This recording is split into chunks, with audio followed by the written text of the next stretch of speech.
where does the CO2 go after it is emitted by the trees themselves? Actually, CO2 is preserved within the timber. Actually, it is a closed cycle. The CO2 that is emitted by burning the trees, actually they are afterwards absorbed and stored within the timber. So I'm not a biologist. I will not be able to give you precise percentage. I have another question. You said that the trees absorb CO2. Is it correct that also the trees that have been cut down, do they continue to absorb the CO2? No, no, no. As building material, trees or timber do not absorb. They simply store the CO2 that has been absorbed during the lifetime of the tree. Of course, as a timber, as a material, it cannot absorb CO2. So if you choose wood as a building material, you are storing CO2. And this is how it acts. So actually, we are not contributing to further emission of CO2. I have a rather philosophical question, one could say. We know that Latvia is exporting annually around 300 million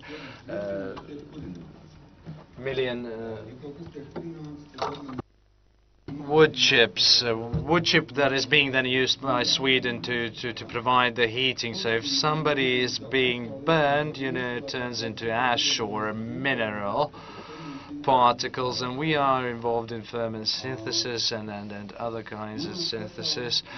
From my point of view, if you use a tree for the energy purposes, it can be cut into wood chip, you can separate the gas, and you can put the organic parts back. In my, for example, the grandfather's farm, you couldn't bring out anything out of the farm. Yes, it's all right with the forefathers, you know, and everything, but how would you like to return it back to the farms? This is a question from the category of philosophical questions. We are exporting organic materials to Sweden, and then there it is burnt.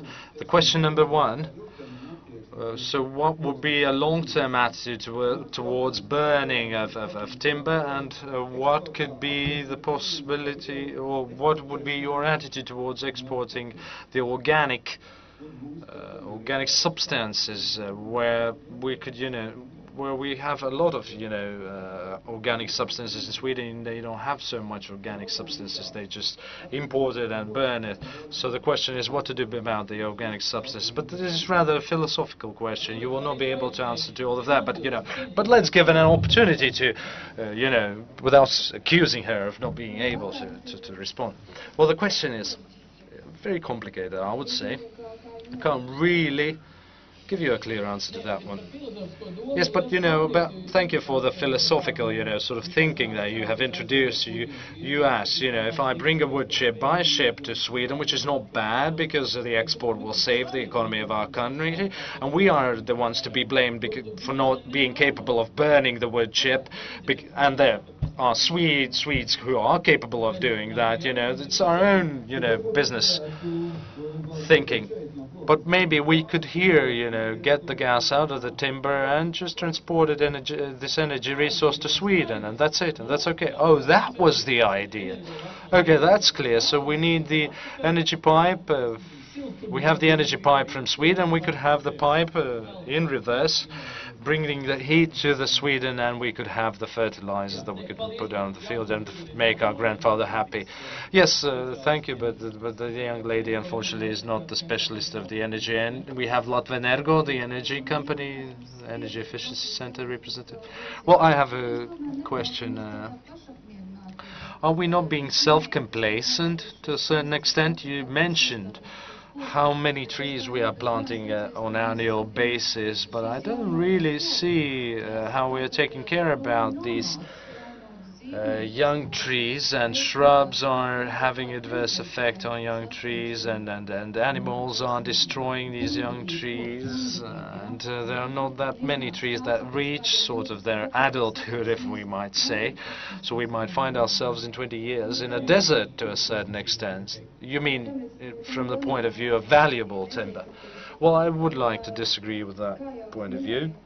As I already mentioned, maybe not directly, but the Latvian state forests are planting in the place of each tree that we cut down, we plant 2 new trees. So the concern about finding ourselves in a desert or in a clear cut and having only small trees is wrong, because we are very careful about these reserves, and each forester and each forestry has a certain amount of new trees, old trees, and so on and so forth. So we are balancing all this, and we will not end up, definitely will not end up with only the young trees. And maybe I might be wrong, but you know, we could look at certain case studies and we could analyze the cases, but you know, that's definitely what I think, and you're totally wrong about that, and that's why we have the people in all regions of Latvia keeping a close eye on these processes. You have a second question, as far as I guess. Well, this is more a comment again. What concerns wood chip, I don't remember exact numbers, but as we export the wood chip to Sweden, the price is, 3 or 4 times less than the price for which we would sell it locally. Isn't it paradoxical that we are sort of destroying the business sector as such? Well, what do you say cheaper? It is the Swedish company that generates the wood chip here and just brings it there, and they sell it for the Swedish prices. So are you accusing a Swedish company of sort of trying to distort the market? No, I'm against the business policy. We are selling them the organic substance, or the timber in this case, for a price which is 3 to 4 times lower than we would sell locally. Can you confirm that? Is there really such a price difference? Well, I don't have the information on hand. The price lists are available somewhere, but I wouldn't say that there would be any difference between local and international company. And also take into account the transportation costs. I wouldn't like to doubt your point of view publicly, but I don't think that it is as simple as you presented it. I don't think that Latvian would sell a timber 3 or 4 times cheaper than would to a local company. Well, we couldn't do that. I mean, we are following the legislation, which is very rigorous. We couldn't physically do that. Oh yes, here's another point of view. I don't know if this is a question or a comment, but you can hold but I can hold myself. I would like to present another angry view, and I'm traveling around Latvia quite a lot, and I see quite many clear cuts. A year after, I see, swamps or bogs instead of them, and I certainly see no new trees. Maybe one I've seen in my work, but I have seen only clear cuts. Well, there is answer. Especially in the last 2 years, we have intensified the deforestation and cutting of the forests, so that's why it's become visible to the people that more forests are being cut, and it's a government decision. It's a government decision. And not along the roads, but also in other places. But the thing is, you see, that in sort of the good years, as we call them, the volumes that were sanctioned by the government were not being met, so we didn't cut as much as the government actually allowed us, so we accrued a certain reserve. Now, in times of crisis, we have used this reserve in order to cut the forest and somehow help our country to recover from the crisis. So in any forest or in any forestry, really, as I already mentioned, we are keeping the balance between cutting and planting, but this is sort of an expert discussion that we are sort of entering into. But in order to reply, you said that almost 100 of trees are growing per minute in Latvia. If we look at the cubic meters cut and the cubic meters grow, do you have any statistics on the cubic meters that are being cut each minute? So as a citizen of Latvia, could understand, 100 cubic meters are growing per minute, and how much is cut. I don't have this formula, but you can estimate. Well, instead of each tree we cut, we can plant 2 new, and plus minus 100 years until they reach their adulthood.